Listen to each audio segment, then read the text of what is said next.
হিন্দু মুসলমান আমাদের দেশে ভাই ভাই।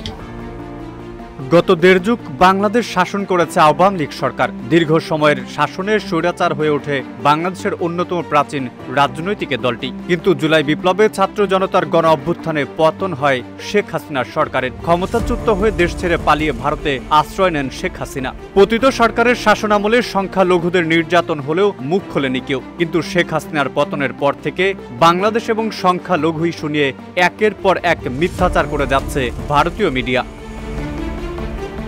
নবম জাতীয় সংসদ নির্বাচনে ক্ষমতা গ্রহণ করে দেশের অন্যতম প্রাচীন রাজনৈতিক দল আওয়ামী লীগ, আর শেখ হাসিনা প্রধানমন্ত্রী হয়ে শাসনভার হাতে নেন। রাজনৈতিক দলটিকে সংখ্যালঘুদের ত্রাতা হিসেবে ভাবতে শুরু করেছিল অনেকেই, কিন্তু ক্ষমতা গ্রহণের প্রায় এক বছরের মধ্যেই আওয়ামী লীগের ভ্রাতৃপ্রতিম ও বর্তমানে নিষিদ্ধ ঘোষিত সংগঠন ছাত্রলীগের হাতে খুন হন Biswajit. Double million offer, Walton fridge কিনে পেতে পারেন 20 লক্ষ টাকা, রয়েছে কোটি কোটি টাকার নিশ্চিত উপহার। এরপর নানা সময় আওয়ামী লীগের সমর্থক এবং কর্মীরা সংখ্যালঘুদের নির্যাতন করেছে, এমনকি তাদের জমি নিজের করে নেওয়ার মতো ঘটনাও ঘটিয়েছে আওয়ামী লীগের নেতা কর্মীরা। কিন্তু বরাবরই এসব বিষয় নিয়ে চুপ থেকেছে আওয়ামী লীগ, এমনকি সংখ্যালঘুরাও।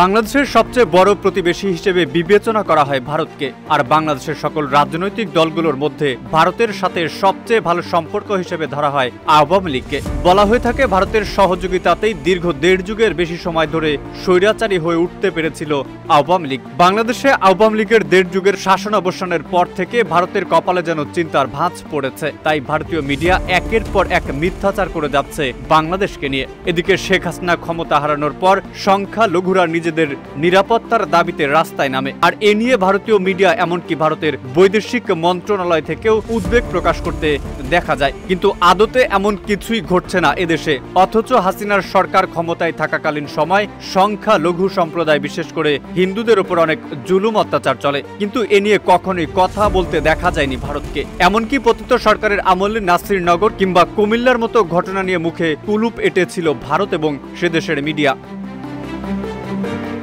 সাম্প্রতিক সময়ে ভারতীয় মিডিয়া এবং সেদেশের সরকারের উদ্বেগ নিয়ে কথা বলেছেন বাংলাদেশে বসবাসকারী দেশের সংখ্যালঘু নাগরিক। বেসরকারি টেলিভিশন বাংলাভিশনকে দেওয়া সাক্ষাৎকারে ঢাকার অদূরের সাভারে বসবাসকারী হিন্দু ধর্মাবলম্বীরা জানান তারা নিরাপদে আছেন। এমনকি ভারতীয় মিডিয়ার এমন প্রোপাগান্ডা নিয়ে তারা মনে করেন এটা যতটা না হিন্দুদের জন্য তার চেয়ে বেশি পতিত আওয়ামী লীগের জন্য। তাদের মতে বাংলাদেশে হিন্দু মুসলিম দাঙ্গা লাগিয়ে নতুন এক পরিস্থিতি তৈরি করতে চায় চক্রান্তকারীরা।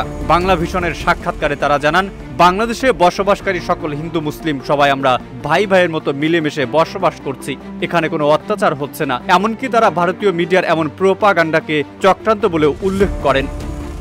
Mehedi Hasan, desk report, Ittefaq.